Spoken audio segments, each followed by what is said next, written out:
The Slack banner popped up at 10:17 a.m. on a Tuesday that already felt endless. I was 3 hours into debugging a compliance audit script when Ryan Caldwell's name flashed across the company-wide channel in bold blue letters.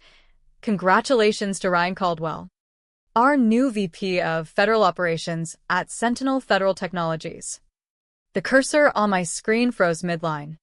My coffee, cold and bitter from the office machine, sat untouched beside a stack of encrypted drive backups I'd been meticulously organizing since dawn.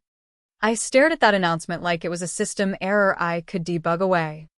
Ryan, the guy who once spent an entire stand-up meeting asking what SAML authentication actually meant in practice.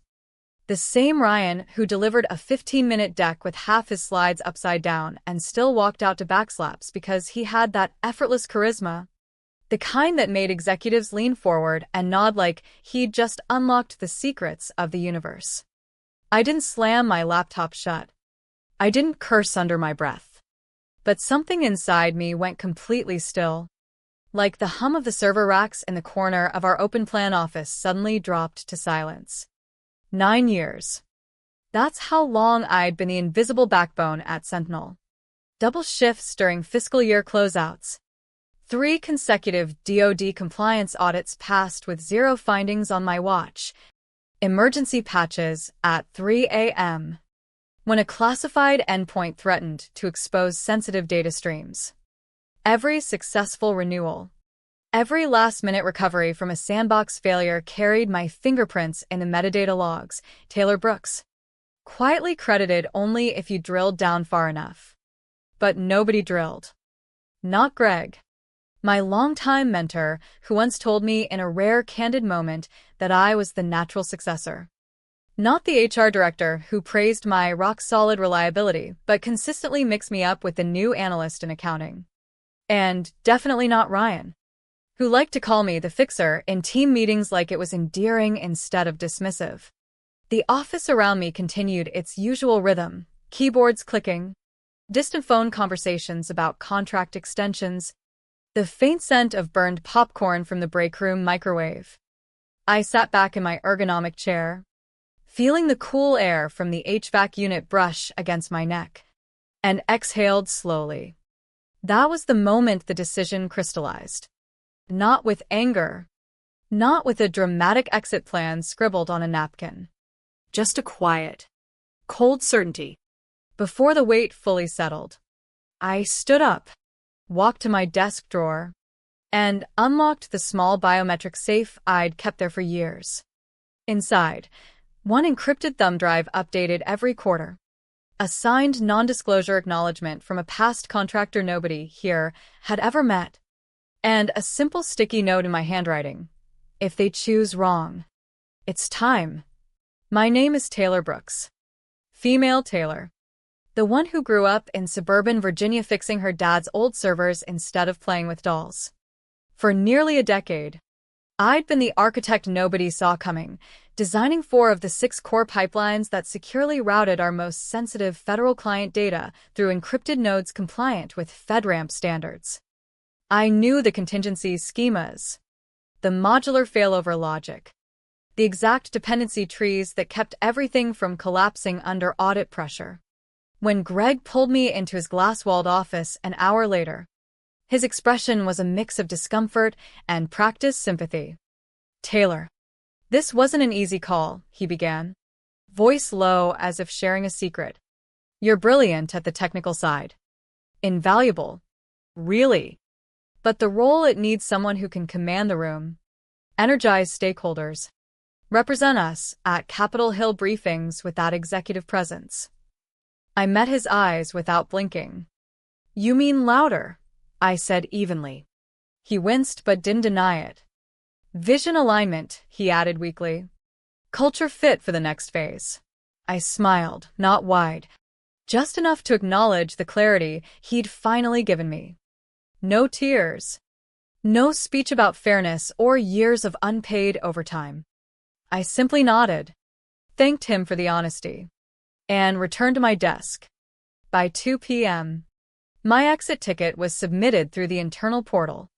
I wiped non-essential local documentation, revoked my admin credentials on schedule, and packed the few personal items that mattered: a wireless keyboard I'd customized for long coding sessions, a framed photo of my younger sister from our last family trip to Shenandoah, and the encrypted drive now tucked safely in my bag. No security escort appeared. The badge scanner beeped softly as I returned it to the front desk bin. The receptionist offered a confused smile. "Heading out early?" But I just nodded and walked through the automatic doors into the crisp Virginia afternoon. The drive home to my quiet townhouse in Arlington felt surreal. Traffic crawled along Route 50, but my mind was already 3 steps ahead. The framework I'd built wasn't just code I'd written on company time. Years ago, during a chaotic federal rollout plagued by compliance gaps, I developed the core modular architecture offbooks under a permissive MIT license. Elegant, scalable, platform agnostic. Sentinel had used it extensively, integrated it into production, bragged about the robust compliance engine in investor updates, but they never filed for IP assignment, never asked me to transfer rights, never even noticed the license terms buried in the initial commit history. At home, I set the drive on my desk, booted my personal rig, a clean Linux setup isolated from any work remnants, and entered the 7-character command I'd prepared but never executed. The terminal responded almost immediately. "Taylor. Systems initializing. Ready to proceed." My hands stayed steady as I typed the next sequence, triggering the first encrypted outreach to my contact at Eclipse Secure Frameworks. Outside my window, the wind rustled through the maple trees lining the street. Inside, the silence felt different now, charged, purposeful. They had chosen the face over the foundation. They had assumed permanence. But modular design means optionality. And when the architect walks away, the beams she placed can be reclaimed. The first 72 hours after leaving Sentinel passed in deceptive quiet. No frantic calls from Greg. No passive-aggressive Slack messages from Ryan about knowledge transfer gaps. They were too busy celebrating. I saw the photos on LinkedIn. Ryan posing with custom-labeled champagne bottles emblazoned next-level leadership, distributed like party favors to the team. The caption read something about fresh energy driving federal innovation. I scrolled past without reaction, focusing instead on my own setup. My apartment became command central. Dual monitors displayed live metrics from the encrypted archive, thousands of files, compliance schema iterations, deployment blueprints, version failover scripts, all timestamped and hashed under my personal pseudonym, Rivera Modular. The framework wasn't a copy of Sentinel system, it was the original, refined, alive. While they duct-taped patches onto the production environment I'd left behind, I collaborated remotely with Marcus Chen, CTO at Eclipse, a sharp, low-key operator I'd connected with discreetly over the past 18 months through neutral industry channels. Our outreach was surgical, never aggressive. Marcus pinged a procurement contact we both knew from a 2022 Federal Cybersecurity Summit in Maryland. No hard sell. Just building something cleaner for FedRAMP environments. Interested in a private demo? The response came faster than expected. Within days, the Department of Veterans Affairs liaison, someone who had worked directly with my old integration team, requested a call. During that Zoom session, I stayed mostly silent, letting the interface speak. The dashboard was intuitive, threat patching real-time, incident logging granular without the bloated overhead. Sentinel's version forced users to navigate. Back at Sentinel, the cracks appeared subtly at first. A routine renewal reminder for a VA contract failed to auto-escalate. Ticket IDs began skipping in the pipeline logs. A client relations manager fielded a pointed call. "Where's Brooks? The contingency schema for the PP deployment. Who's handling that now?"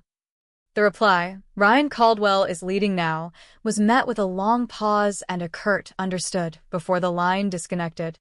Ryan dismissed early warnings as ghost tags from legacy code. He ordered clean sweeps of Slack archives and Jira references tied to my name. Housekeeping, he called it in an all-hands email meant to reassure. It only amplified the unease. Meanwhile, Eclipse trickled into the ecosystem. A Department of Agriculture program officer rescheduled their quarterly check-in with Sentinel, citing scheduling conflicts. The Office of Naval Research ghosted Ryan's team entirely after a missed renewal briefing. I hadn't spoken publicly. No LinkedIn update yet. No industry posts. The leverage wasn't in noise, it was in ownership. The Langston variant, my final modular overhaul before departure, was built entirely on open scaffolding. Sentinel had plugged it in without forking properly, assuming perpetual access. Eclipse was already shipping version 4.5 with enhanced logging, cleaner orchestration logic, zero undocumented dependencies. By the end of week 2, 3 clients had requested Eclipse demos: agriculture, naval research, and a private defense subcontractor routing Air Force work. Their questions revealed everything. Does this support the legacy Brooks schema? Backward compatible with the federal sandbox from 2021? I answered truthfully, without embellishment. The VA reviewer who tested our pilot stared at the screen in silence before murmuring, "This feels familiar." Marcus replied calmly, "It was designed by someone who lived through deployments." The panic at Sentinel didn't erupt with sirens. It started with a commit failure in their federal sandbox. A minor UI header update and bug fixes Ryan had touted as modernization triggered dependency mismatches and schema conflicts. The dashboard lit up red. DevOps traced it back to the unmaintained Langston variant version 4.3 core, publicly licensed, never exclusively owned. Legal was summoned. Their general counsel paced the war room, delivering the sentence no one wanted. We never secured transfer of rights. They scrambled through old contracts, IP folders, contribution agreements. Nothing. No waiver signed. The framework remained freely usable, but not proprietary to them. Every modification attempt now looped errors or generated false compliance alerts that flagged with federal reviewers. Rollbacks failed because earlier versions had been deprecated by design. My design. My phone began lighting up around day 10. Ryan first, then Greg, then blocked numbers. Voicemails piled up, urgent tones shifting from confident to pleading. I let them ring. There was no point responding to people who only valued the architect once the foundation started shifting. On day 12, I updated my LinkedIn profile. From Senior Federal Systems Architect, Sentinel, to simply Founder. Eclipse Secure Frameworks. The first inbound message arrived 40 seconds later from a DoD procurement authority. Discussion on modular compliance frameworks. 5 words. But they carried weight. The boardroom at Sentinel had become a pressure cooker by the 3rd week. Revenue projections that once glowed green now flashed warning yellows as 3 major contracts teetered. The Office of Naval Research formally declined renewal and initiated exploratory talks with Eclipse. The hit wasn't just financial, it was existential. Investors who once chuckled at Ryan's TED-style energy now muttered about core competency misalignment. In an emergency session, Ryan tried spinning the losses as temporary turbulence. Greg, usually measured, leaned in with the deadliest question: did we ever confirm IP ownership on the compliance framework? The room went still. Legal confirmed the worst. The modular architecture had been leveraged under permissive terms without exclusive transfer. My name, once invisible in metadata, now echoed loudly in every audit trail they couldn't erase. Meanwhile, Eclipse's pilot rollout hummed flawlessly. No red flags. No stacked patches. Clients praised the cost transparency. Real documentation. Active self-healing escalation paths. One defense subcontractor commented during a review, "This is smoother than what we've been running." They didn't need to name Sentinel. Everyone understood. I finally appeared publicly at the annual Federal Tech Summit in Washington, D.C. Our booth was understated. No flashy drones or neon banners. Just a matte panel reading secure. Scalable. Yours. Across the hall, the empty space where Sentinel once exhibited stood as silent testimony. They had pulled out siting, strategic reallocation, but the truth was their client base had evaporated. My session, legacy versus leverage, drew a packed room. No slides. Just me at the microphone recounting how quiet systems outlast loud promises. I walked through modular independence as strategic freedom, compliance as currency, true ownership as insurance. The audience, procurement officers, engineers, Air Force liaisons, scribbled notes furiously. When a young analyst asked what prompted Eclipse's founding, I paused, letting the weight settle. "I wasn't what they were looking for," I said. Laughter rippled, not mocking, but recognizing. They had all felt it, the overlooked builder behind the curtain, while someone louder claimed the spotlight. Afterward, the line for questions stretched. A former colleague from early Sentinel days approached. "I saw your name on schema docs from 2019. Never realized that was you. We thought it was a whole team."